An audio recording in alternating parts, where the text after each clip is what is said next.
Well, I'll tell you, I'm naming this episode The Most Dangerous Company You've Never Heard of. But if you live in the UK, there's a pretty good chance you've heard of Serco.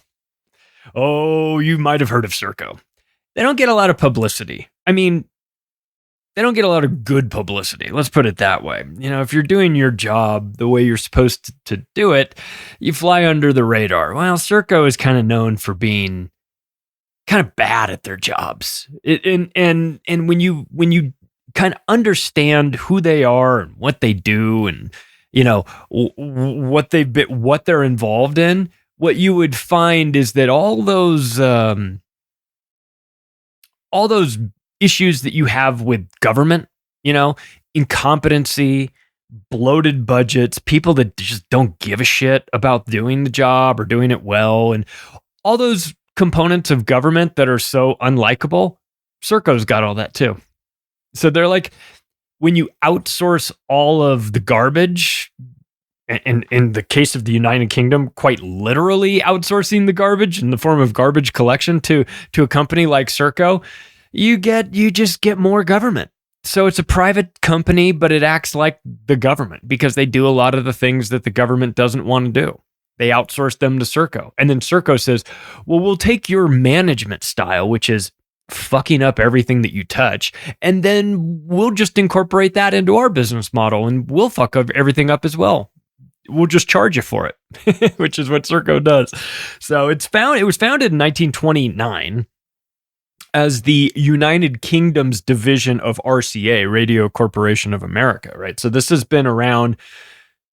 This has been around we're coming up on 100 years that Serco has been around, but it's a spinoff of RCA, and RCA has some deep state ties that are, very well known. So whenever you start to talk about some multinational firm that kind of, comes out, it has all these government contracts, I think it's important to dig in the best that you can, find out like who they are. Is it just some guys that just put this team together last week and they're servicing contracts? Or is this a company that's been around for 100 years? I don't know which one's worse, to be honest with you, because you almost don't want a company that's been around for 100 years and has all these devious ties, because then you know that they're up to no good. But then again, what are you going to do with somebody that just went into business last month and decides they're going to handle the contract? So how do you manage that balance between experience and not so much experience that you become part of this permanent state? And Serco has done a really bad job of all of it. They're really good at getting government contracts, though. They're excellent at that. That is their bread and butter. They know how to navigate. I mean, I'm not saying that they're bribing the people in the higher ups of power in the United Kingdom, but you don't really need to. You just do kind of like what Lockheed Martin was doing, which is you just put them on the payroll after they're done working there, right? You just give them a job as a lobbyist or a consultant who plays golf with powerful people, and then they get deals done. That's one way to do all of this. So this company employs 50,000 people, so it's a big one, right? It's based in Hook in Hampshire. I've been to Hampshire. The last time I was in London in 2019. We went to Hampshire and we stayed there for a night, and it's beautiful. And I remember thinking once I discovered that Serco was based there, I thought, well, that's kind of weird, like you would think that they would, I don't know, they'd be right in the heart of London. And you wouldn't think that they would be in such a beautiful English countryside, to be committing such atrocities as they are. The scenery doesn't match the psychopathy with regard to Serco. So next time you get out if you're ever in that area and you can make a detour to Hampshire, it's beautiful. And it really is. It's a great place out there. We had a opportunity to stay there, and we took them up on it. So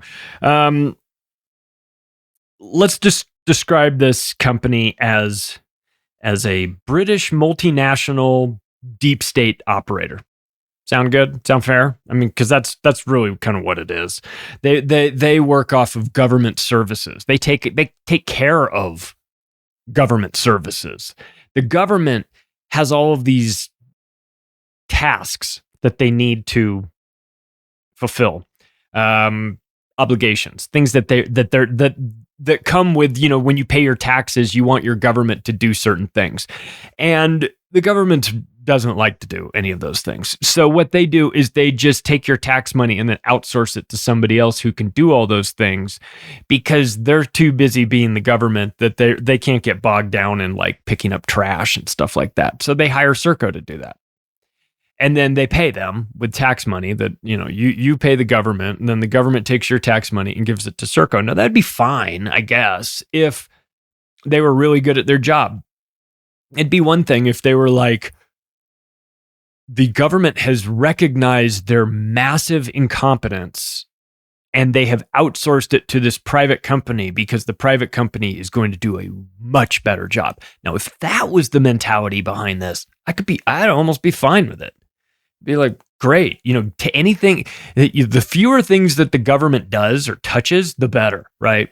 If the government, in some sort of epiphany, some sort of post-ayahuasca self-exploration trip, decided, we're really bad at all these things. Maybe we should just outsource it to somebody else who likes doing them. We don't even like servicing the people. We hate the people.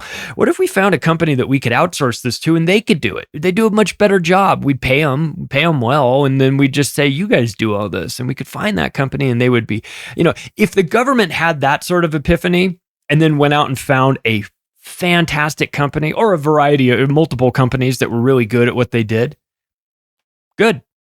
That'd be like the government raising its consciousness level to the point where it had the ability for self-reflection. Thanks for watching that clip. If you want to hear the entire episode in audio format, just go wherever podcasts are served, search for Macroaggressions, subscribe to the show, and please rate it when you get a chance. Thanks, everybody.